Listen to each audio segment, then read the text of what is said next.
লালমনিরহাটের কালীগঞ্জ উপজেলায় ৩৫তম আন্তর্জাতিক প্রবীণ দিবস ২০২৫ উদযাপন উপলক্ষে এক আলোচনা সভা অনুষ্ঠিত হয়েছে।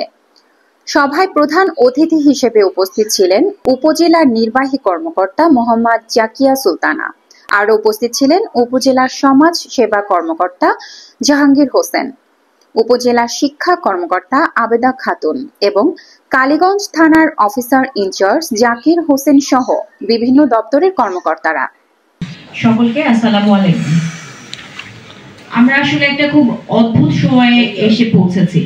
মানে আমরা আসলে এখনো বুঝতে পারছি না যে আমরা আসলে সমাজটা কোন দিকে আমরা পরিচালিত করছি। একটা সময় ছিল আমাদের ঘরে ঘরে আমার আব্বুরা ৭ ভাই বোন। সভায় উপজেলার সমাজসেবা কর্মকর্তা জাহাঙ্গীর হোসেন বলেন, সমাজসেবা অফিস থেকে বয়স্ক ভাতাভোগীদের নিয়মিত ভাতা প্রদান করা হচ্ছে। প্রবীণদের সার্বিক সেবায় অফিস সর্বদা প্রস্তুত। অনেকক্ষণ থেকে আলোচনা হচ্ছে, আমরা অনেক কথাই শুনেছি, কিন্তু বাস্তব চিত্র আপনি একদিন যদি থানায় যায় বসে থাকেন ২৪ ঘন্টা দেখতে পারবেন।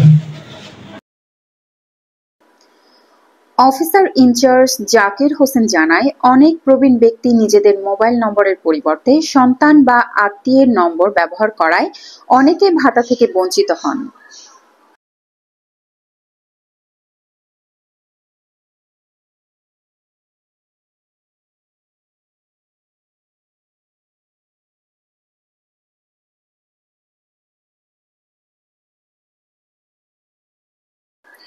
উপজেলা নির্বাহী কর্মকর্তা মোহাম্মদ জাকিয়া সুলতানা বলেন, প্রবীণরা আমাদের সমাজের অভিভাবক। সন্তানদের শিক্ষিত ও প্রতিষ্ঠিত করতে তারা জীবনের সবটুকু দিয়েছে, তাই তাদের প্রতি যত্ন ও সহানুভূতি আমাদের দায়িত্ব। ভিডিও ফুটেজ নজরুল ইসলাম বিপ্লব, লালমনিরহাট জেলা প্রতিনিধি। কিন্তু তারপরের যে জেনারেশনটা, আমার যারা ফুফু খালা মামা বা তাদের যে জেনারেশনটা, এখন আমরা কিন্তু একটা অদ্ভুত সময় চলে আসছি। আমরা সবাই লেখাপড়া শিখে যে যার মতো হয় ঢাকা শহরে, নয় লন্ডনে, নয় অস্ট্রেলিয়ায়, বিভিন্ন জায়গায় চলে গেছে। কিন্তু পড়াশোনা শিখিয়েছেন আমাদের পিতামাতারা খুব কষ্ট করে।